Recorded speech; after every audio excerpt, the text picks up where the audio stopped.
Okay, so this is going to be a quick review of the Supernova 1/72nd scale Murasame Liger ZA.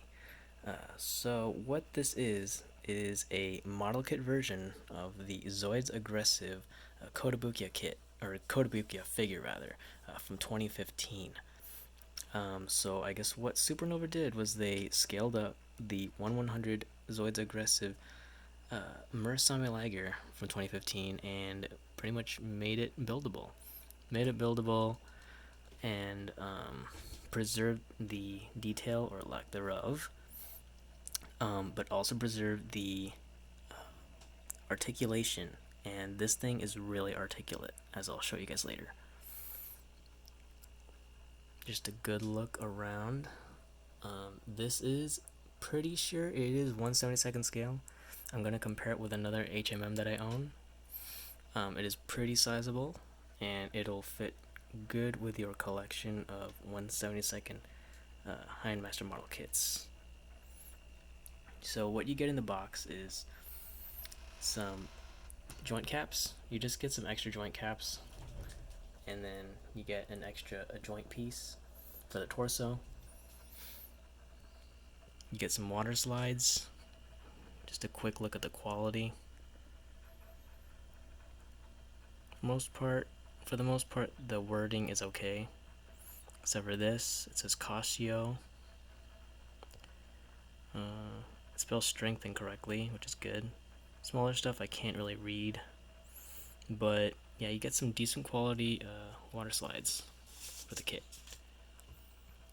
And then one surprise you get is some seafoam color armor parts to replace the blue. The armor is pretty easy to take off. I'm pretty sure you could do this easily enough. In my opinion, it doesn't look that great. I prefer the hero color blue, but if you like seafoam, it looks pretty good. You could probably paint that a different color too, and then just swap out with the blue, or vice versa. So now I'll move on to the features of the kit.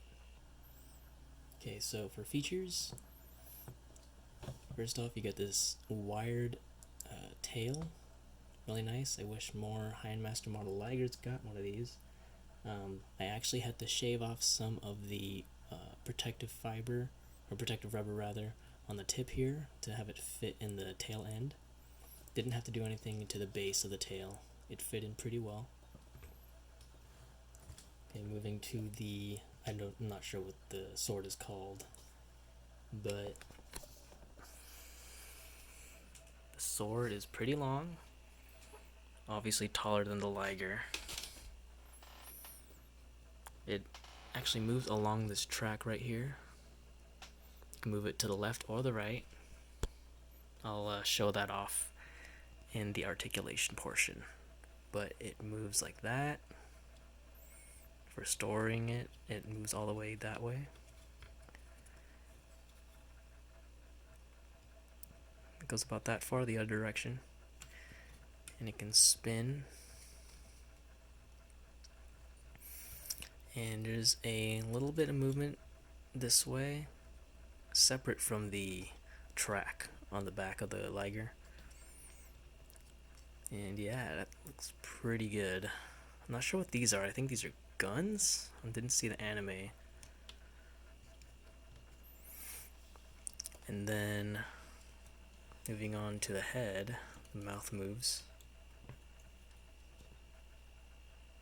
Obviously. Then the cockpit is unique. Actually, at least for me, I have never owned any other Lego that has this kind of cockpit, but I'll pick that up later.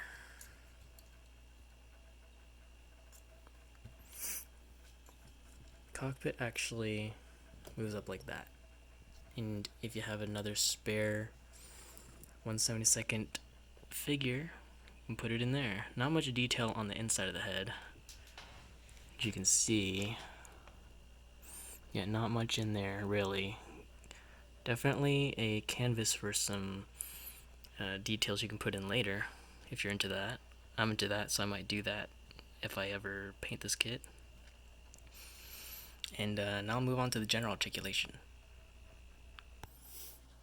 Okay, so starting at the bottom, the feet are very articulated, very surprised by this. So they actually move like that. They're on a ball joint, so obviously they move like that. They move like that way, to the side, up, down, very far. These will fall off if you're not careful. Something that might disappoint you is that the toes aren't individually articulated. Just like the figure, they're static. They'll be in this sort of spread out, splayed pose. Not so big of a deal for me personally, but I'm sure if you wanted a more relaxed pose for your Liger, you won't get that with this. You might have to modify it somewhat. The legs move out from the body, as you can see here. Oh, it's already out. But yeah, so it's out, goes in for some more articulation, some more aggressive posing. See that? And it's on a ball joint right here, so you have a wide range of movement. It will start hitting the fins of the head if you're not careful. This part right here will fall off occasionally. These two on the front, not really in the back, but in the front. These parts will fall off if you're moving the legs around a lot. The legs, pretty standard movement for a Liger type kit. Remember, this is based off the action figure, so we're expecting some good articulation anyway. Then the back have the legs that come out. Oh, that part came off.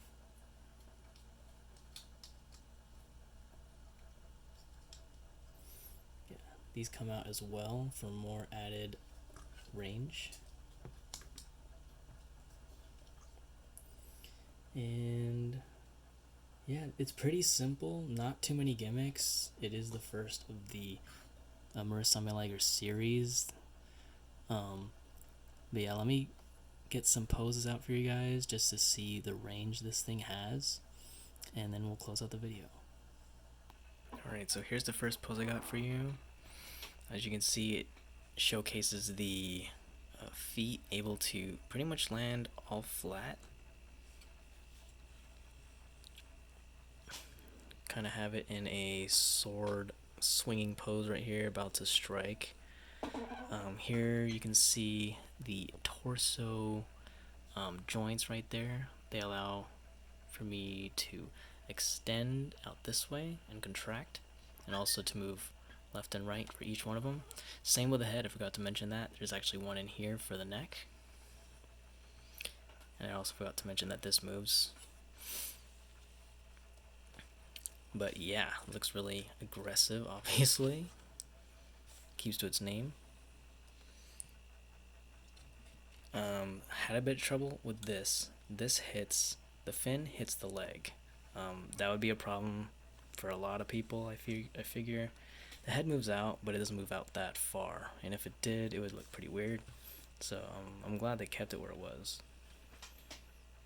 The sword extends really long. And I'll give one more pose, and then I'll do some size comparisons. Here is the last pose I got for you guys, and wow, look at that. I can't imagine any other high-end master model Liger type Zoid doing this kind of pose. Showcasing off the bend, so we got the body actually bending kind of like this. It's hard to tell with all the armor obscuring it, but yeah, we're able to get a really nice natural bend out of the torso. The legs extend farther than you think. They're able to support the Liger on its pretty much 3 legs. Looks really cool. Like it's about to swing its sword like right there. So yeah, with the articulation, it's really solid. Only a few parts are coming off, but that's to be expected for third party. But But yeah, it looks really nice. So I'll do some last minute size comparisons and then an overall rating. I think you guys can tell I really like this. Okay, so here's the HMM I had that I mentioned. Unfortunately, not a lot of not another Liger, but it is the Genosaur, and yeah, they look pretty good together in terms of like an enemy on enemy Zoid battle. Um, yeah, not much else to say. Obviously, the amount of detail on this Genosaur will outdo the ZA Murasame, but I mean, obviously, this is modeled off the figure, so that makes sense, right? So, yeah, they both look pretty in scale, not like I originally thought. Not originally like I thought it was 1/100 scale, but yeah, they're pretty comparable. And then one more. Then lastly, I have a comparison to some Gunpla. Here is my custom 1/144 Transient Gundam next to the Murasame, and then lastly the Dragon Momoko Exia Repair 1 through 4 or 1 through 3. Sorry. And yeah, they're pretty much how this should fall in terms of scaling and size. So overall, that's the video. Overall, I give this kit big recommendation. It's not perfect. I'd say it's like a 9, solid 9.5. Really, the only gripes I have with it are the falling off parts right here. That is getting annoying. In terms of overall longevity and how the joints will hold up, I think it'll be alright. Obviously, you can fix those up with some super glue.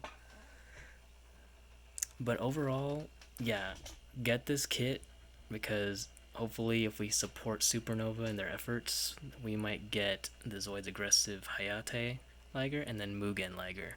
And I think those look sick also. So yeah, that's in this short review of the Murasame from Supernova. Hope you enjoyed. See you guys later.